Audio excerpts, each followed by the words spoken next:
Bom dia, meus queridos, minhas queridas. Estou fazendo uma regravação dessa aula porque aquela outra ficou muito clara, então não estava dando para a gente conseguir enxergar de maneira agradável, né? Então, repetindo aquilo que já foi dito para vocês. Ideia de fração. Então, a fração pode dar ideia de parte de um inteiro. O que seria parte do inteiro? Peguei o meu inteiro, dividi o meu inteiro. A quantidade de partes que eu dividi o meu inteiro é o denominador da minha fração. Então, o denominador, quantidade de partes que o inteiro foi dividido. O numerador é a quantidade que eu me apropriei. Então, dessas 6 partes que o inteiro foi dividido, que representa o denominador, eu me apropriei de 2. Então, 2 é o numerador. A maneira que nós temos de ler isso, 2/6.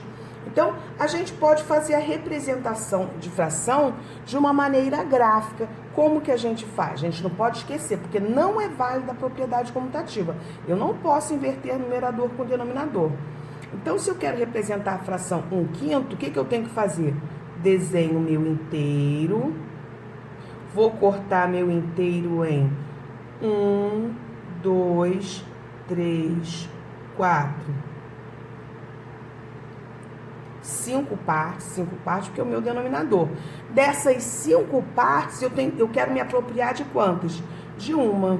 Então, essa fração aqui, ó, representa a parte que eu me apropriei. Então, 1/5. Esse aqui, eu quero fazer o meu inteiro, vou dividir meu inteiro em 4 pedaços. Só que desses 4 pedaços, quero pintar 5, eu quero me apropriar de 5, não dá. Então, eu vou construir outro inteiro, igualzinho ao anterior, vou dividir nos mesmos 4 pedaços. Desse primeiro aqui, eu vou pintar tudo, 1, 2, 3, 4. Desse aqui, apenas 1. Então, eu representei a fração 5/4. Como que a gente faz para fazer os cálculos em relação ao inteiro? Vamos lá, coloquei o primeiro exemplo. Tenho R$40 e darei 2/5 para a Flávia. Primeira pergunta, quanto que ela vai receber? Então, ela vai receber 2/5 de 40. Esse D na matemática significa uma multiplicação. Então, eu vou fazer 2 vezes 40... e o resultado eu vou dividir para 5. Eu posso primeiro simplificar aqui. 40 com 5 dá 8. 2 vezes 8, 16. Aí foram 2 perguntas. Quanto ela receberá e qual a fração do que sobrou? Então, vamos representar isso graficamente. Então, do dinheiro que eu tinha, eu dividi em 1, 2, 3, 4, 5 pedaços. Desses 5 pedaços, ela levou 2 pedaços. Eu tô querendo saber a fração do que sobrou. Sobrou 3 entre o total que foi dividido, 5. Então, 3/5 é a parte do que sobrou. Se a gente reparar, se eu somar o 2 com o 3, dá o 5, que é o denominador da fração, que representa o nosso inteiro. Outro exemplo aqui. Pedro comprou uma fatia de pizza por R$4. Sabendo que a pizza havia sido dividida em 6 pedaços, primeira pergunta, represente o pedaço consumido. Então, o pedaço consumido por Pedro foi esse aqui. Que é a fração o quê? 1 entre 6. E o que sobrou? Sobrou o restante. Aquele pedaço ele consumiu. Então, por enquanto, a sobra é 5 sobre 6. 5/6. A fração também nos dá a ideia de um quociente. O que é o quociente? É o resultado de uma divisão. Então, coloquei alguns exemplos aqui. 40 folhas para serem distribuídas para 5 grupos. 40 folhas para serem distribuídas para 5 grupos. Então, toda vez que eu dividir o numerador e o denominador da fração pelo mesmo número, eu estou simplificando essa fração. Então, como 45 são divisíveis para 5, eu dividi para 5. 40 dividido para 5, 8. 5 dividido para 5, 1. 8 sobre 1 é a mesma coisa que 8, porque toda vez que uma fração, um número não tem denominador, subentende-se que o seu denominador seja 1. Então, aqui, 8 folhas por grupo. Segundo exemplo aqui dessa parte. Um trabalho foi aplicado para 20 alunos. Deverão ser formados grupos com 5 alunos. Qual a fração que representa a quantidade de alunos por grupo? Então, de novo, o denominador da nossa fração representa o total. O total são quantos alunos na turma? 20. Cada grupo tem quantos alunos? 5. Então, os grupos formados têm 5 vinteavos da turma. Posso simplificar essa fração? Sim. De novo, aqui ambos os números são divisíveis para 5. Então, 5 dividido para 5, 1. 20 dividido para 5, 4. A gente tem aqui a fração 1/4. Cada grupo representa 1/4 da turma. Continuando aqui com os nossos exemplos, ó. Um álbum tem 144 gravuras.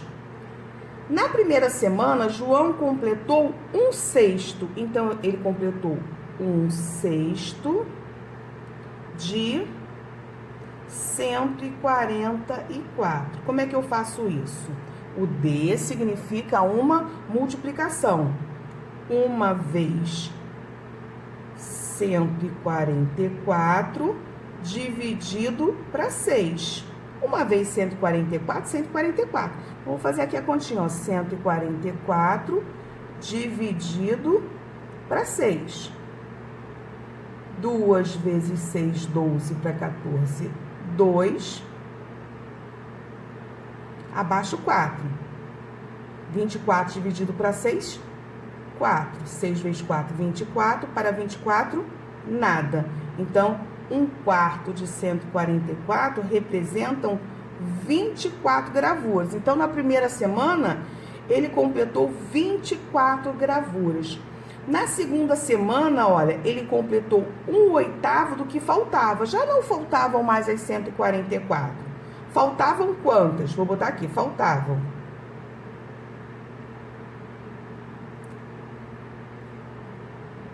O álbum tinha 144. Só que na primeira semana, ele conseguiu completar 24. Então, faltam 120 figurinhas. Na segunda semana, ele completou 1/8 do que faltava. Então, 1/8 de 120. 1 vezes 120, e esse resultado eu divido para 8. 1 vezes 120, 120. 120 dividido para 8, 1 vezes 8, 8. Para 12, 4. Abaixo 0, 40. 5 vezes 8, 40. Para 40, nada. Então, aqui, ó, na primeira semana completou 24 figurinhas. Na segunda semana, 15 figurinhas. Aí tem mais uma pergunta aqui. Quantas figurinhas faltam para completar o álbum? Aqui já faltavam 120. Ele completou 15. Então, eu vou fazer 120 menos o que ele completou na segunda semana, 15, que é igual a 105. Então, quantas figurinhas faltam para completar o álbum? 105 figurinhas.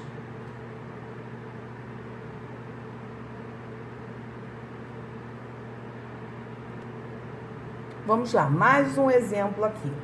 Qual a capacidade do tanque do meu carro se ao consumir 1/4 sobrou 90 litros? Olha só, podemos fazer de duas formas. Então, aqui está o tanque do meu carro, dividi meu tanque em 4 pedaços. Ao consumir 1/4, ainda sobrou 90 litros. Então, esse 90 litros está dividido em quantas partes? 3. Então, aqui 30, porque 90 dividido para 3, 30, 30 e 30. Só que alguns problemas não ficam tão óbvio a gente fazer dessa maneira. Então, como que a gente pode fazer? O tanque do meu carro tá aqui. Foi dividido em 4 pedaços. Eu consumi 1. Então, resta quanto do tanque? Resta do tanque 3/4. Então, 3/4. Tá aqui entre parênteses. Resta 3/4. 3/4 de quanto, que eu não sei quanto é que é, representa 90 litros. Então, mais uma vez, a gente sabe que esse D é uma multiplicação. Esse 4 está dividindo. Se ele está dividindo, ele vai vir para cá fazendo o quê? Multiplicando. Então, vai ficar assim, 3 vezes esse quadradinho, que eu não sei o valor, é igual a 4 vezes 90, que é 360. Então, se o 3 está multiplicando, a operação inversa da multiplicação é a divisão. Esse quadradinho vai ter o valor de 360 dividido para 2 nada. 360 dividido para 3. 360 dividido para 3 vai dar 120. Então, a capacidade do tanque do meu carro, 120 aqui, porque aqui também tem 30. 30, 60, 90, 120. Então, a capacidade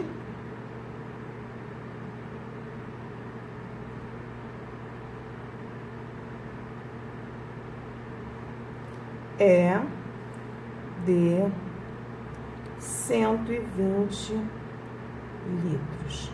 Gente, um grande beijo. Essa semana eu vou estar colocando a revisão da nossa primeira avaliação para vocês, tá? E qualquer dúvida é só chamar. Um grande beijo, fiquem com Deus.